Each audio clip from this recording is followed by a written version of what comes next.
Queridos irmãos espíritas, cá estamos de novo, dando prosseguimento ao nosso estudo sobre a obra chamada O Livro dos Espíritos. Estávamos da vez anterior, vocês vão se lembrar, tratando sobre o capítulo 3, claro, formação dos mundos, formação dos seres vivos, e hoje vamos prosseguir vendo a partir da pergunta número 45, aquilo que Kardec questiona a espiritualidade do seguinte modo: onde estavam os elementos orgânicos antes da formação da Terra? E os benfeitores dizem, achavam-se, por assim dizer, em estado de fluido no espaço, no meio dos espíritos ou em outros planetas, à espera da criação da Terra, para começarem existência nova em novo globo. Reparem que essa resposta é uma resposta especial, curiosa, e que a ciência humana comum ela ainda não nos acompanha nesse particular, né? O que a espiritualidade está querendo trazer? A ideia de que estes elementos orgânicos, quando a gente diz elemento orgânico, isso tem a ver com a biologia e os corpos orgânicos da Terra, envolvendo vegetais, animais e o corpo humano que nós utilizamos como vestimenta carnal. Então, os elementos esses estavam fora da Terra e foram sendo trazidos gradativamente, eu entendo, dos seus reservatórios universais, e foram sendo trazidos não só por mecanismos espontâneos de atração, atraídos por aqueles outros que já estavam se desenvolvendo por aqui, mas ao mesmo tempo trazidos para cá por aqueles que nós poderíamos chamar de espíritos superiores, dentro da grande hierarquia dos espíritos que promoviam a evolução planetária terrena sob a égide, sob o comando de Jesus. Espíritos de sábios, de grandes cientistas, conhecedores amplamente da ciência universal, conhecendo do universo tudo o que deveria ser trazido para cá para concorrer com a evolução e o progresso propriamente do nosso orbe terreno. Sejam elementos mais orgânicos, mais materiais, como também elementos mais fluídicos, semimateriais, mais sutis, que também fariam parte, imaginando-se a Terra durante bilhões de anos como um imenso laboratório em que o grande intermediário de Deus para conosco, que é o Cristo, estivesse então com os seus auxiliares fazendo com que nós tivéssemos hoje o planeta que temos e que teremos no futuro em condições, de certo, muito mais próprias para a evolução daqueles que permanecerem aqui e seguirem as propostas de evolução espiritual de si mesmos. Seguindo adiante, então, aquela ideia, achavam-se, por assim dizer, em estado de fluido no espaço, no meio dos espíritos ou em outros planetas, mas à espera de serem trazidos à Terra. E Kardec comenta, a química nos mostra as moléculas dos corpos inorgânicos unindo-se para formarem cristais de uma regularidade constante, conforme cada espécie, desde que se encontrem nas condições precisas. A menor perturbação nessas condições basta para impedir a reunião dos elementos, ou pelo menos para obstar a disposição regular que constitui o cristal. Por que não se daria o mesmo com os elementos orgânicos? E é bem assim.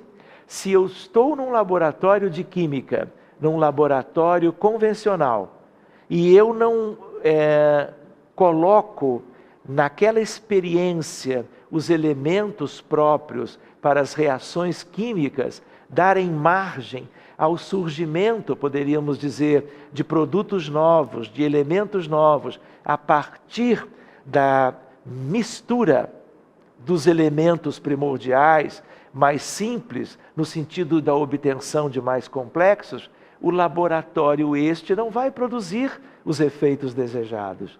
Então nós podemos fazer essa comparação entre um laboratório simples de qualquer ambiente universitário, Instituto de Química, por exemplo, com a ideia de um imenso laboratório que é propriamente um planeta onde estava havendo a destinação para que se tornasse o lugar para diversos tipos de vida, para o progresso de todas elas, numa ideia que se remonta à literatura espírita, a evolução do átomo ao arcanjo, dos elementos mais simples aos elementos mais complexos da vida espírita, dos grandes espíritos que compõem o universo. Sigamos então, meus amigos, na pergunta seguinte. Na verdade, antes disso, Kardec diz: durante anos se conservam germes de plantas e de animais, que não se desenvolvem senão a uma certa temperatura e em meio apropriado. Tem-se visto grãos de trigo germinarem depois de séculos. Há, pois, nesses germes, um princípio latente de vitalidade, que apenas espera uma circunstância favorável para se desenvolver. O que diariamente ocorre debaixo de nossas vistas, por que não pode ter ocorrido desde a origem no globo terráqueo? A formação dos seres vivos, saindo eles do caos, pela força mesma da natureza, diminui de alguma coisa a grandeza de Deus? Longe disso. Corresponde melhor à ideia que fazemos do seu poder a se exercer sobre a infinidade dos mundos por meio de leis eternas. Essa teoria não resolve, é verdade, a questão da origem dos elementos vitais, mas Deus tem seus mistérios e pôs limites às nossas investigações. Eu queria deixar o comentário, porque ele nos adverte e nos dá uma noção de que nem tudo nós poderíamos alcançar, no sentido do entendimento de detalhes que poderiam parecer pela resposta inabordáveis ou definitivamente inalcançáveis. E nós sabemos que, apesar do que está ali no texto, isto não impede que mais cedo ou mais tarde, e sempre foi assim na história da humanidade, na história da ciência, e será sempre, porque são questões de leis.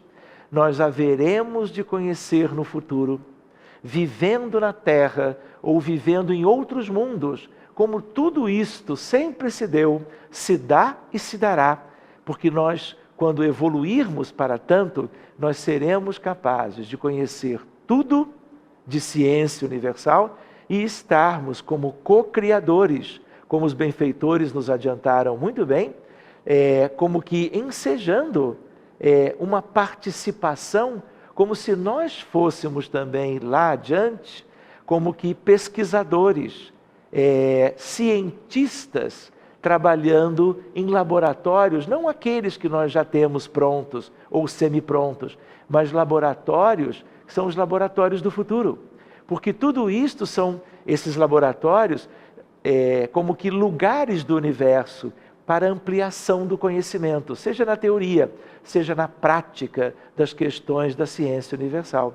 Quem é que pode duvidar disso? Que hoje, que estamos num determinado ano, não é? Do século XXI, daqui a 2 ou 3 séculos, nós não seremos capazes, aqui mesmo talvez, de fazermos coisas com tudo que nós aprenderemos a partir do dia ou da atualidade que nós estamos vivendo, com elementos novos, prosseguindo nas aquisições de conhecimento que vá nos dar uma perspectiva de atuação na vida de um modo geral, seja na Terra, seja lá fora. Muito bem, vamos seguindo com o nosso estudo. A pergunta número 46 diz assim: ainda há seres que nasçam espontaneamente? A espiritualidade diz que sim, mas ao mesmo tempo, que como se ela pudesse sugerir geração espontânea, mas o germe primitivo já existia em estado latente. Então isso pode ser uma visão de aparência. Parece que surgiu espontaneamente, Mas tudo que é aparente hoje tem como que um germe, e esse germe já estaria. O germe primitivo em estado latente. Sois todos os dias testemunhas desse fenômeno. Os tecidos do corpo humano e dos animais não encerram os germes de uma multidão de vermes que só esperam para desabrochar a fermentação pútrida que lhes é necessária à existência? É um mundo minúsculo que dormita e se cria. Olha que coisa curiosa, né? Quando nós pensamos na vestimenta carnal, no ser vivo, no ser humano vivo, ou que fosse num animal de uma expressão qualquer, nós temos uma ideia de trilhões de células constituindo o mundo celular. Mas se nós somarmos, vamos dizer assim, os elementos das bactérias, dos seres infinitamente pequenos que fazem parte da nossa economia, nós vamos ver que fazem parte da nossa composição ainda outros bilhões de seres que dizem respeito ao que nós chamamos de flora bacteriana, mostrando para nós que eles convivem na nossa condição pessoal, são laboratórios de vida menor, mas que fazem parte do grande contexto.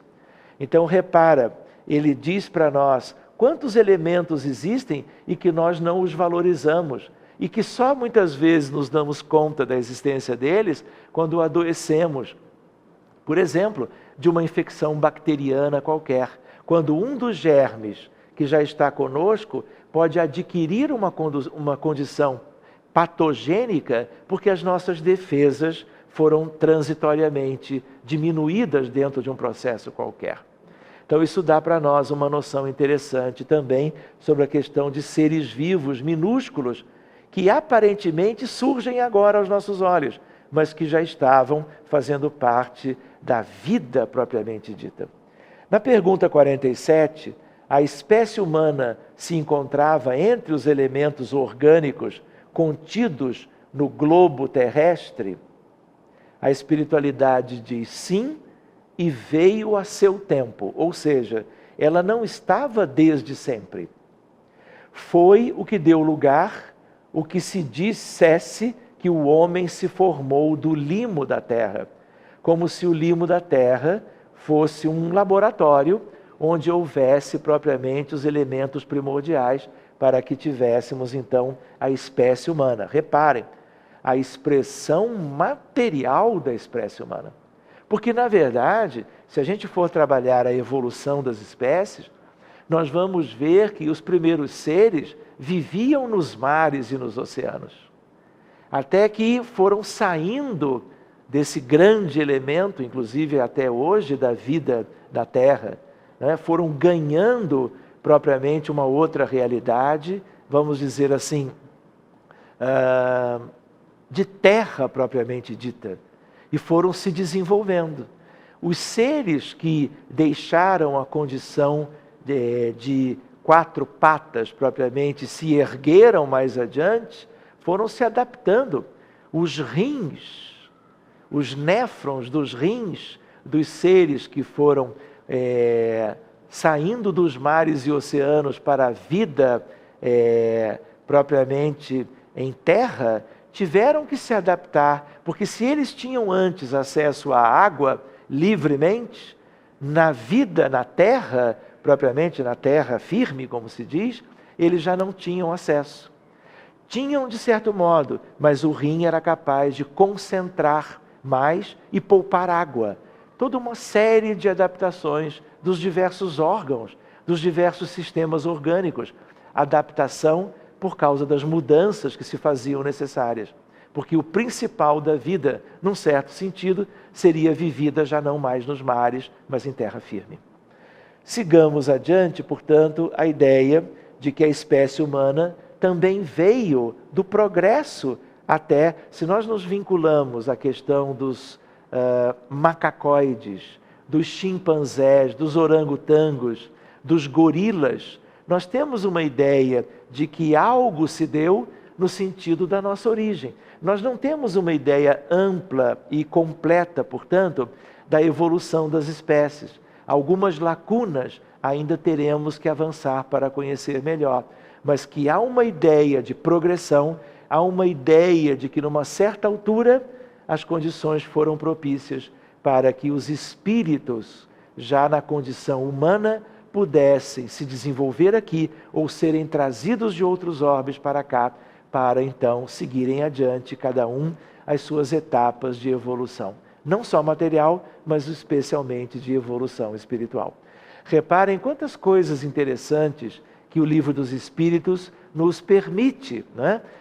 Reflexões como que fazendo parte agora daquilo que seria como patrimônio dos nossos estudos pessoais. Que Jesus nos abençoe a todos, que possamos nos encontrar logo ali adiante no nosso próximo estudo em si desta obra que é tão apreciada dos espíritas e dos simpatizantes espíritas, que é o Livro dos Espíritos de Allan Kardec.